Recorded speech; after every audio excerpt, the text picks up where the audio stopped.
Pada minggu ini kita bicara tentang ruang vektor. Apa itu ruang vektor? Yaitu suatu ruang yang memenuhi syarat-syarat berikut. Misal, ada vektor U, V, dan W, anggota dari sebuah ruang yang kita sebut sebagai ruang V. Lalu ada K dan L, anggota bilangan real. Nah, ruang V tersebut disebut sebagai ruang vektor kalau dia memenuhi aksioma berikut. Yang pertama, V itu tertutup terhadap operasi penjumlahan. Jadi untuk setiap UV anggota di ruang V besar, maka U ditambah V juga anggota V. Dikatakan tertutup karena penjumlahan dua vektor di dalamnya juga ada di ruang yang sama. Syarat kedua, U ditambah V sama dengan V ditambah U.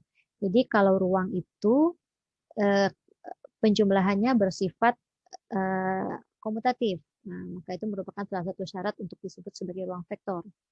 Syarat ketiga, U ditambahkan kepada V ditambah W itu sama dengan U ditambah V ditambahkan W. Jadi pada saat penjumlahannya bersifat asosiatif, itu juga syarat untuk ruang vektor.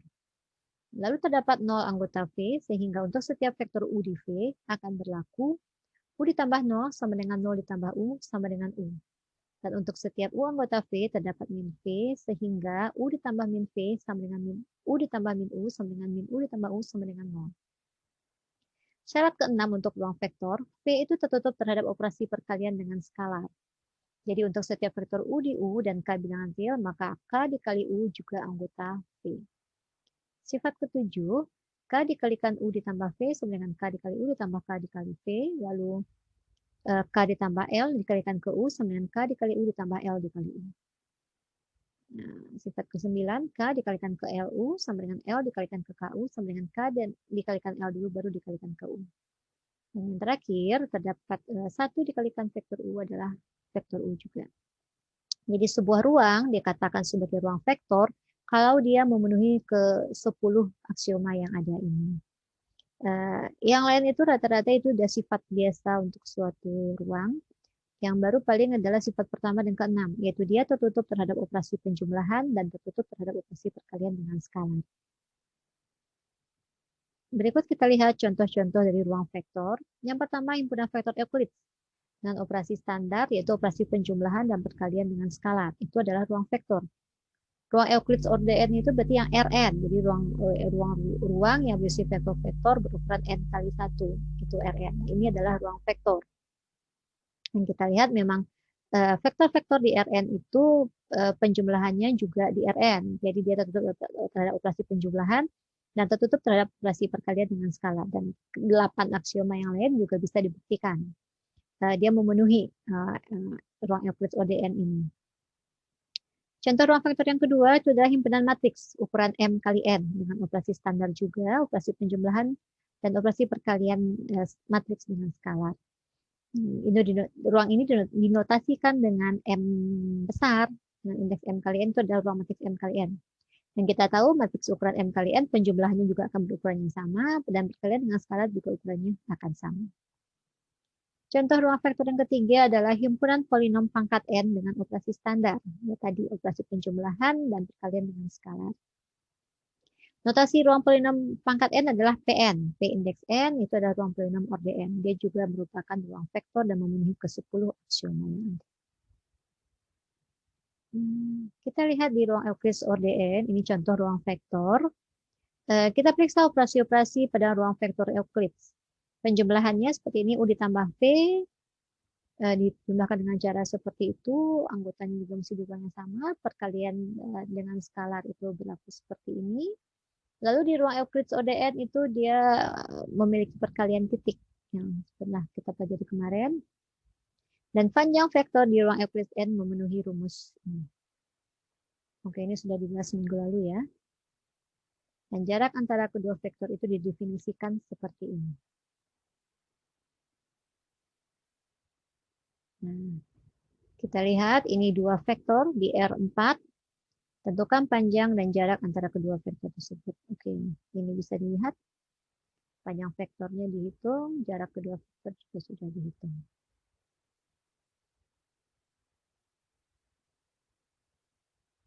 Sekarang masuk ke istilah baru yang disebut sebagai subruang. Apa itu subruang? Misalkan W suatu subhimpunan dari sebuah ruang vektor. Nah, W itu disebut sebagai subruang atau subspace dari V, dari ruang vektor V, kalau memenuhi syarat ini. W itu juga harus merupakan ruang vektor yang tertutup terhadap operasi penjumlahan dan perkalian dengan skalar. Jadi syarat W disebut sebagai subruang dari V adalah yang pertama dia bukan himpunan kosong. Yang kedua dia harus subset dari V. Yang ketiga, kalau ada UV anggota W, maka U ditambah V juga anggota W tertutup terhadap operasi penjumlahan. Kalau U anggota W dan K real, maka K dikali U juga harus anggota W. Jadi dia tertutup terhadap operasi perkalian dengan skalar. Jadi sebuah ruang dikatakan sebagai subruang dari V kalau W itu bukan himpunan kosong, dia subset dari V, dia tertutup terhadap operasi penjumlahan dan perkalian dengan skalar. Kita lihat contoh ini. Ada himpunan W berisi semua matriks order 2 kali 2, di mana setiap unsur diagonalnya adalah 0. Nah, tunjukkan kalau W tersebut subruang dari ruang vektor matriks 2 kali 2. Berarti kita harus menunjukkan keempat syarat yang tadi. Yang pertama, kita harus menunjukkan kalau W itu bukan himpunan kosong. Nah, kita punya matriks 0, 0, 0, 0, 0, di mana diagonalnya ini 0. Nah, berarti memang matriks 0 ini adalah anggota dari W. Maka kita katakan W itu bukan himpunan kosong. Syarat pertama terpenuhi. Syarat kedua, W itu harus subset dari M2 kali 2. Karena dia katakan, nah jelas matriks W ini, jadi jelas matriks W ini sudah dikatakan di awal, dia matriks order 2 kali 2. Jadi ini sudah clear. W itu adalah subset dari M2 kali 2. Syarat ketiga, kita mau menunjukkan kalau W itu tertutup terhadap operasi penjumlahan. Kita ambil sembarang matriks, A dan B anggota W, jadi A dan B itu harus diagonalnya 0. Kita misalkan seperti ini. Ini diagonalnya harus 0, ini diagonalnya harus 0. Kita ambil bentuk paling umum di mana A1, A2, B1, B2. Biasanya kalau ditulis begini berarti ini beda. Nah, kita punya A ditambah B jadinya seperti ini. 0, A1 tambah B1, A2, B2, 0.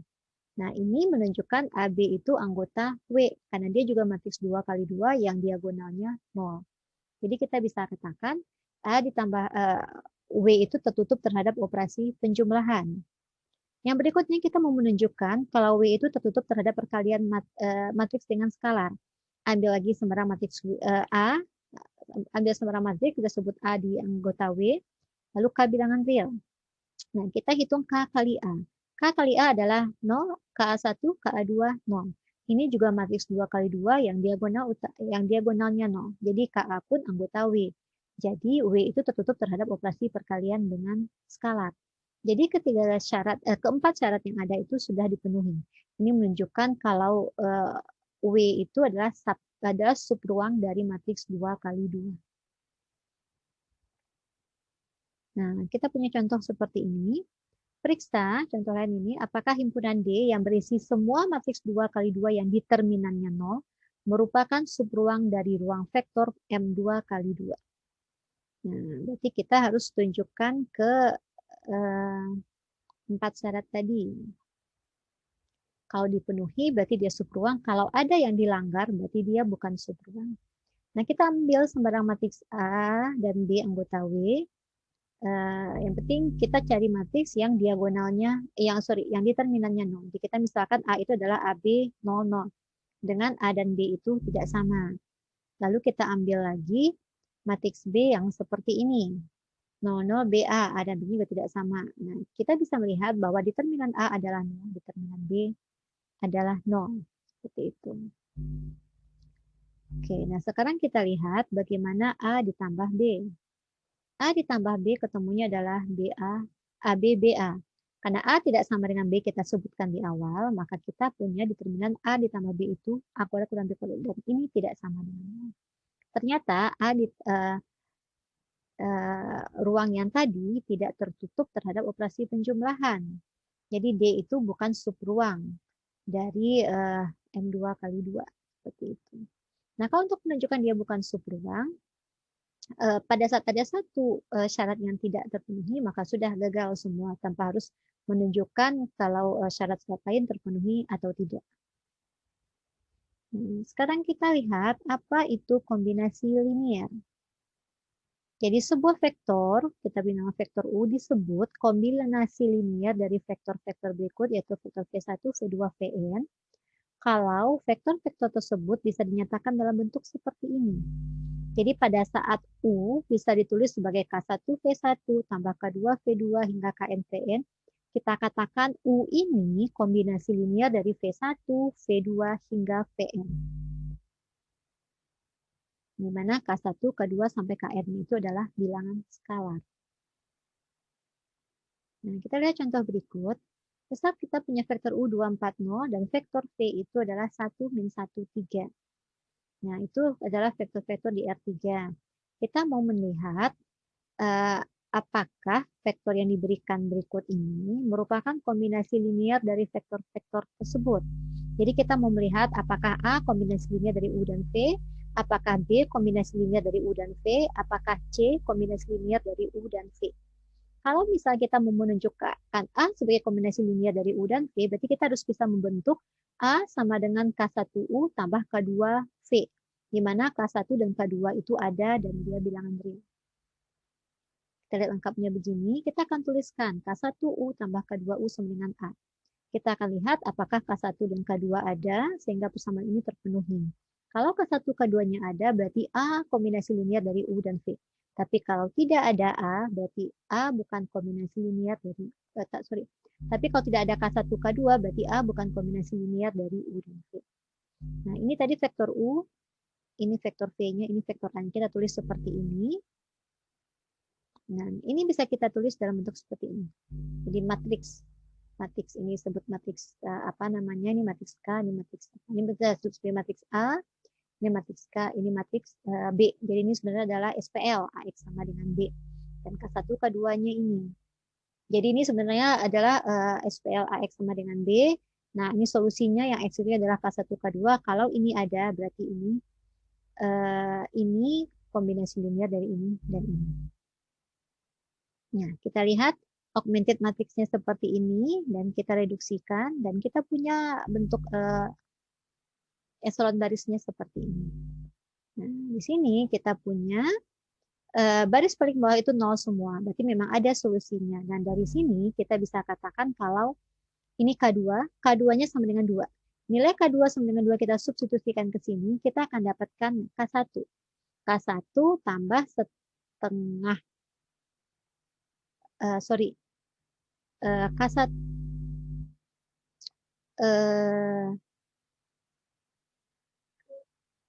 berarti ini U ditambah setengah V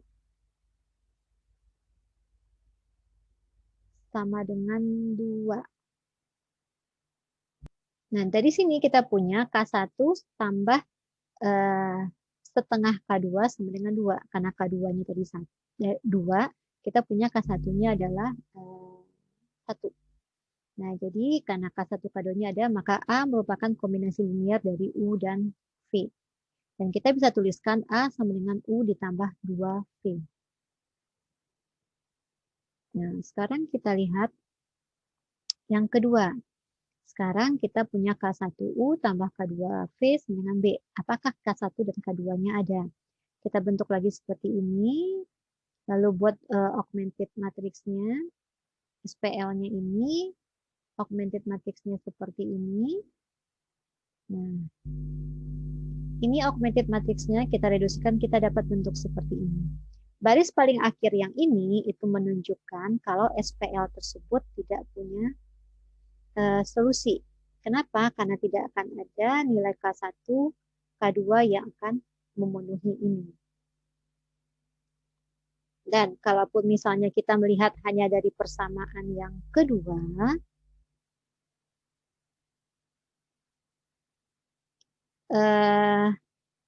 kita punya di sini K2 sama dengan 2. Dan kita substitusikan ke atas.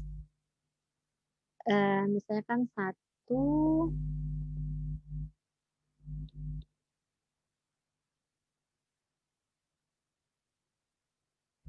Nah, dari sini kita punya K2 sama dengan 2 nih.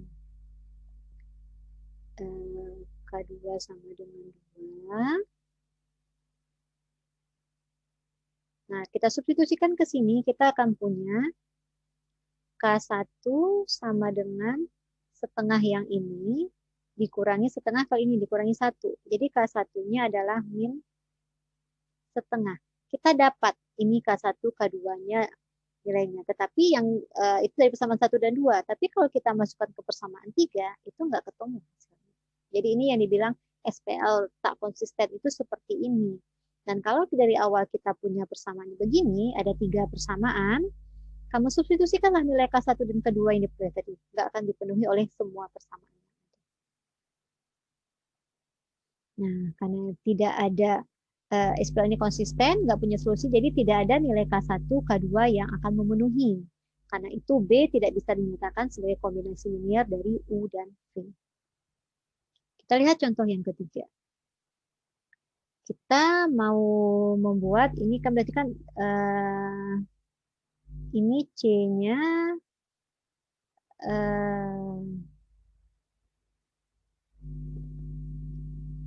ini kan kita punya K1U tambah K2P sama dengan 0 kan. Berarti kita lihat apakah ada nilai K1, K2 sehingga ini terpenuhi. Dan ini kalau kamu lihat ini adalah SPL homogen. SPL homogen itu pasti punya solusi. Jadi pasti setidaknya akan ada K1 sama dengan 0, K2 sama dengan 0 yang akan memenuhi ini. Nah, ini juga karena dia SPL homogen, 0, kita bisa melihat kalau vektor 0 itu adalah kombinasi linear dari vektor apapun. Jadi mau U dan V-nya seperti apa, pasti akan selalu ada K1 dan K2 yang memenuhi. Jadi sekali lagi, vektor 0 itu adalah kombinasi linear dari vektor apapun.